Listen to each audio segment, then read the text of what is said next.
হ্যাঁ বন্ধুগণ, আমরা সকলে জানি মাছে ভাতে বাঙালি। তবে এই ভাত, এই চাল ও এই ধান কোথায় থেকে বা আসে, কোন কোন জেলা থেকে বেশি উৎপন্ন হয়, আমাদের অনেকেরই অজানা। তাহলে চলুন আজ এক জেলা থেকে ঘুরে আসি।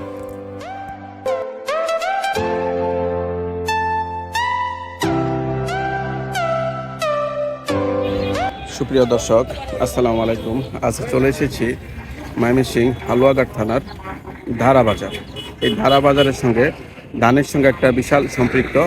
যদিও আজকে হাটের দিন না, তবে সোমবার ও শুক্রবার এই বাজারে প্রচুর ধান উঠে থাকে। তা আমি আপনাদের কাছে দেখাবো ধারা বাজারে ধানের বাজার কেমন হয়ে থাকে। চলুন তাহলে দেখে। দর্শকবৃন্দ, এখন বেলা 10টা বেজেছে। এই সময় থেকে বিভিন্ন জায়গা থেকে, গ্রামে গঞ্জে থেকে এরকমভাবে ধান নিয়ে আসে। বন্ধুগণ, হয়তো জেনে থাকবেন এই অঞ্চলের মানুষ অটোরিকশা অথবা টমটম গাড়ি দিয়ে এই অঞ্চলের ধান বাজারে আনা নেওয়া করে থাকেন। এই ধানগুলো কোথা থেকে এসেছে ভাই? কোথা থেকে এসেছে ধানগুলো? ধানগুলো আইছে আমরা বিলরুয়া ইউনিয়ন থেকে। বিলরুয়া ইউনিয়ন থেকে আসছে, মানে বিক্রি হবে এই বাজারে না? আচ্ছা, কত দর এখন ধানের দর বর্তমানে? এই বাজার কি আছে, তারপর একটা অনুমান আছে না? নাগলা বাজার তো কইছে আমরা ধানের দাম কইছে 1300 আইজং। না, আইজং মানে যেটা পাইজং বলে নাকি? 1300 টাকা মন। আর 32 দাম তো আর আমার নাই। নাই, 28 কত করে অনুমান? 28 দাম নতুন ধান আনছি না, কেন আসে নাই না? 28 হ্যাঁ, 1080 1080 এরকম না? আর এখন তো পরিপূর্ণ দাম লাগে নাই, কদিন পরে কি দামের দাম কমবে আরো না? কোনো ধান ঠিক মতো লাগে না বাজারে না, কদিন পরে 15 দিন। দর্শকবৃন্দ, এখানে দেখতে পাচ্ছেন যে অনেক যে ছোট ছোট বিভিন্ন গ্রাম থেকে বা ইউনিয়ন থেকে এভাবে ধান নিয়ে আসে। এই যে বিভিন্ন অঞ্চল থেকে ধান নিয়ে এসে এভাবে যারা মহাজন আছে তাদের কাছে বিক্রি করে থাকেন।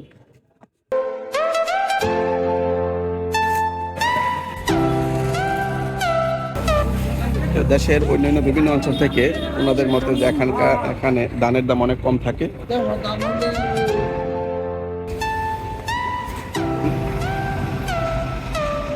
কৃষকরা এখানে খুচরা বিক্রি করে থাকে এবং যারা মহাজন আছে তারা কিনে এবং তাদের কাছ থেকে বিভিন্ন এজেন্ট অথবা বিভিন্ন ডিস্ট্রিক্ট থেকে এসে তারপর ট্রাক লুট করে নিয়ে যায় ব্যাপারীরা বা যারা এখান থেকে নিয়ে ব্যবসা করেন বিভিন্ন জেলা। মূলত কোন কোন জেলাতে আপনাদের এখান থেকে ধান যায়, কয়েকটা জেলার নাম বলেন তো? কুষ্টিয়া, পাবনা, এই দিনাজপুর, শেরপুর, এই ঝিনাইদহ, কালিয়াতি, হামিদপুর, কত করে জামাল, মানে সারা বাংলাদেশে, ইন্টার বাংলাদেশে যায়, সবাই আছি আমরা। প্রায় থানাতেই যায় নাকি? এই হালবার্তা আলাদা থানাতে। শুনতে পাচ্ছেন?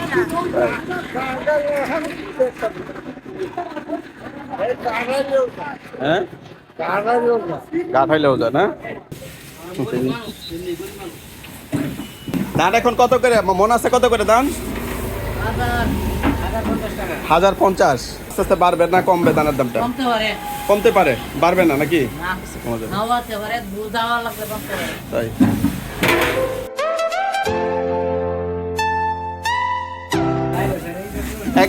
এক বস্তা কয় মন হয়? এক বস্তা 15 ভরি 78 কেজি। 2 মনের থেকে 5 কেজি কম, 5 কেজি কম। 5 কেজি কম আছে 2 মন থেকে নাকি? দেখুন কত সুন্দর করে তারা মানে সিস্টেম করে কাজ করছে, খুব টেকনিক করে কাজ করে তারা। এই সিজন আইতাছে মনে করো ডেইলি 40-50 টাকা গাড়ি বেরিয়ে 40-50 টাকা করে গাড়ি বের হয়। ডেলিভারি। মানে ময়মনসিংহ ডিস্ট্রিক্টের ভিতরে সবচেয়ে বড় ধানের বাজার এই ধানের এই ধারা নাকি? ধারা। অঞ্চলের মধ্যে উত্তর অঞ্চলের ভিতরে সবচেয়ে বড় বাজার ধারা।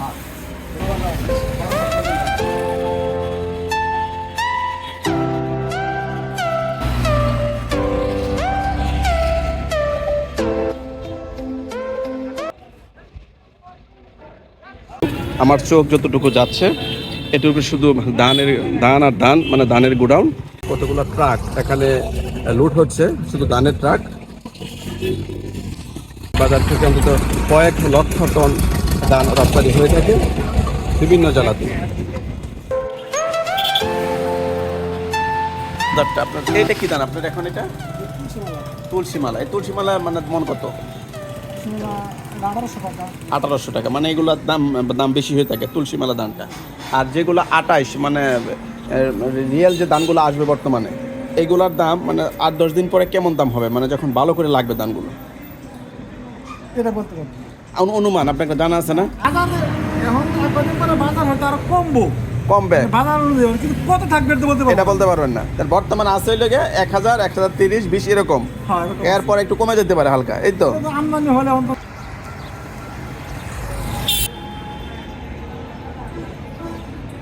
যে প্রতিদিনের মতো এভাবে ধান লুট হয়ে বিভিন্ন ডিস্ট্রিক্টে, বিভিন্ন জেলা, আমরা বলতে পারি বিভিন্ন থানা চলে যায় এভাবে এখান থেকে ধান।